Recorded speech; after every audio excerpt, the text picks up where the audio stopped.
student, how are you all? Hope you all are healthy at your home. We are doing our first chapter, what, where, how and when. And we have to complete this chapter. We are in the page 7. So let's start. What do dates means? जो dates होती हैं उनका क्या अर्थ होता है? If somebody asks you the date, you will probably mention the day, month and year 2000 and something. अगर कोई आपसे डेट पूछे तो आप उन्हें दिन बताएंगे, महीना बताएंगे या फिर जो साल चल रहा होगा उसके बारे में, जैसे 2000वां साल है तो वो बताएंगे. Then these years are counted from the date generally assigned to the birth of Jesus Christ, the founder of Christianity. और जो ये ईयर्स हैं वो जीसस क्राइस्ट जो कि क्रिश्चियनिटी के फाउंडर थे उनके जन्म से काउंट किए जाते हैं. सो 2000 means 2000 year after the birth of Christ. तो जब हम 2000वां साल बोलते हैं, 2000 बोलते हैं ईयर को, तो इट मीन्स ये जीसस क्राइस्ट के जन्म के 2000 साल बाद के समय को प्रदर्शित करता है.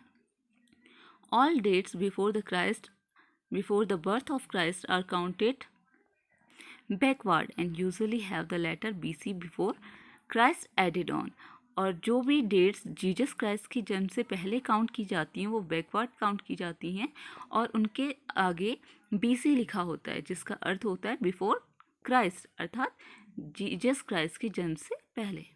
इन this book we will refer to dates going back from present using 2000 as our starting point. इस बुक में जो हम डेट पढ़ेंगे उसमें हम 2000 को अपना स्टार्टिंग पॉइंट मानते हुए चलेंगे. Letters with dates. अब जो लेटर्स होते हैं, जो शब्द होते हैं, वर्ण होते हैं, और डेट्स जो होती हैं वो क्या हैं उसके बारे में आपको बताया जाएगा.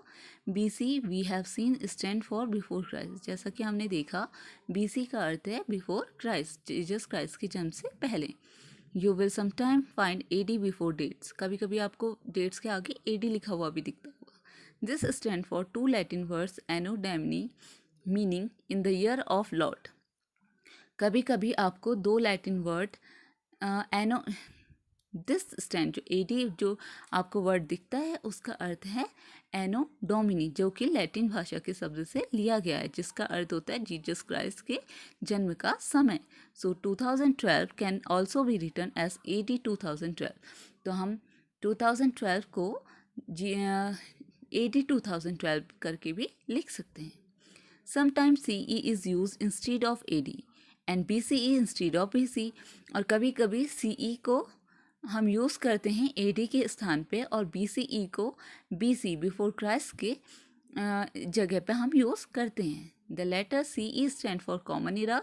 CE का अर्थ होता है कॉमन इरा एंड BCE का होता है before common era, common era से पहले. We use this term because the Christian era is now use in most countries of the world. हम ये टर्म इसलिए यूज़ करते हैं कि अधिकतर देशों में अभी के समय में क्रिश्चियन इरा को ही प्रयोग में लाया जाता है.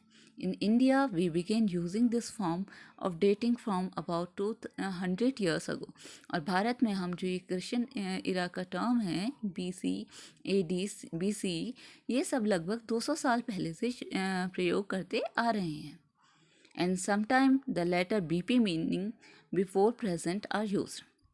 और कभी कभी हम BP वर्ड का भी यूज़ करते हैं, लेटर का यूज़ करते हैं, जिसका अर्थ होता है before present. Find 2 date mention on page 3. Which set of letters would you use for them. अब देखिए पेज नंबर 3 में कुछ डेट्स दी गई हैं, उसके लिए आप कौन सा सेट लेटर्स का यूज़ करेंगे, BC, AD, CE या BC. Elsewhere, we have seen that inscription are inscribed on hard surface. हम जैसा कि पहले पढ़ चुके हैं, जो इंस्क्रिप्शन होते हैं, अभिलेख जो होते हैं, वो हार्ड सरफेस में लिखे जाते हैं. Many of these were inscribed several hundred of years ago all inscription contain both scripts and languages. और अधिकतर जो इंस्क्रिप्शन है वो लगभग 1000 साल पहले लिखे गए हैं, कई 100 साल पहले लिखे गए हैं, और सभी इंस्क्रिप्शन में कुछ स्क्रिप्ट लिपि होती है और उनकी कुछ भाषा होती है। Language which were use as well as scripts have change over time. Language और स्क्रिप्ट समय के साथ साथ बदलती रहती है। So how do scholar understand what was inscribe. तो जो स्कॉलर हैं जो उसके बारे में पढ़ते हैं कि ये कैसे लिखा है, तो वो कैसे इसको जान पाते हैं। This can be done through a process known as decipherment. ये एक प्रोसेस के द्वारा जाना जाता है जिसे क्या कहते हैं, डेसिफ्रामेंट। One of the most famous story of decipherment come from Egypt, a country in North Africa where there were king and queen about 5000 years ago. अब जो डेसिफ्रामेंट है, जो ये उत्कीर्ण जो अभिलेख हैं, इनके बारे में, इन इंस्क्रिप्शन के बारे में एक बहुत ज़्यादा फेमस स्टोरी है जो कि इजिप्ट से आती है। Where there were king and queen about 5000 year ago, और जो कि एक राजा और रानी की है जो 5000 साल पहले थे। Rosetta is a town on the north coast of Egypt and here an inscribed stone was found which contain inscriptions of 3 different languages and scripts, Greek and 2 from Egyptian. अब रोसेता एक टाउन है जो कि इजिप्ट में पाया जाता है। वहाँ एक इंस्क्राइब्ड स्टोन मिला, एक अभिलेख मिला जिसमें 3 लैंग्वेजेस का प्रयोग किया गया था, ग्रीक और 2 लैंग्वेजेस इजिप्ट से ली गई थी। Scholars who could read Greek figure out the names of king and queen were enclosed in a little frame. अब जो स्कॉलर ग्रीक जानते थे उन्होंने राजा और रानी का नाम पढ़ लिया जो कि एक लिटिल फ्रेम, जिसे कि कारतूस कहा जाता था, उस पर लिखा गया था। तो वो तो उन्होंने पढ़ लिया। Then they placed a Greek and the Egyptian side by side. उसके बाद उन्होंने एक ग्रीक और इजिप्शियन साइन जो था, जो उसके बगल में लिखे हुए थे, उनको पढ़ने की कोशिश की, क्योंकि जो ग्रीक लैंग्वेज में लिखे थे क्वीन और किंग के नेम, उसके बाद बगल में इजिप्शियन लैंग्वेज में कुछ साइन बने हुए थे। And identified the sound for which the Egyptian letter stood. जब उन्होंने इजिप्शियन जो लेटर थे उनकी साइन को आइडेंटिफाई कर लिया, पहचान लिया, उसके बाद as you can see the lion stood for L and the bird for A. Once they knew what the letters stood for, they could read other inscription as well.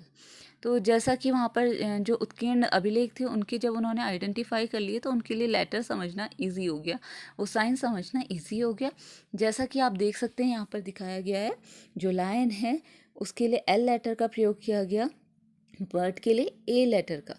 तो इस तरह जो लोग थे जो कि इन साइंस को पढ़ने की कोशिश करते थे, जो स्कॉलर्स थे, जब वो इन साइन को समझना उन्होंने शुरू कर दिया तो उनके लिए अन्य जो अभिलेख थे उनको समझना भी बहुत ज़्यादा इजी हो।